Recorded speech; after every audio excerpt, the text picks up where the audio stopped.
করেছে ইসরায়েলের প্রধানমন্ত্রী নেতানিয়াহুর বিরুদ্ধে আজকে গর্জে উঠেছে সারা বিশ্বকে। বলতে চাই, আপনি সারা পৃথিবীতে গণতন্ত্র ও মানবাধিকারের কথা বলেন, আপনাদের সবাইকে আসসালামু আলাইকুম।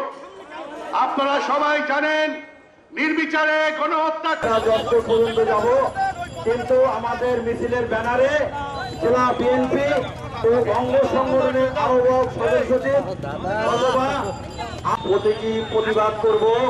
প্রতিবাদ প্রতীকী আমাদের জেলা বিএনপির সম্মানিত আহ্বায়ক। ধন্যবাদ সবাইকে। এই গরমের মধ্যে জেলা বিএনপির সবাই please the congressman, the senator and the president, please have this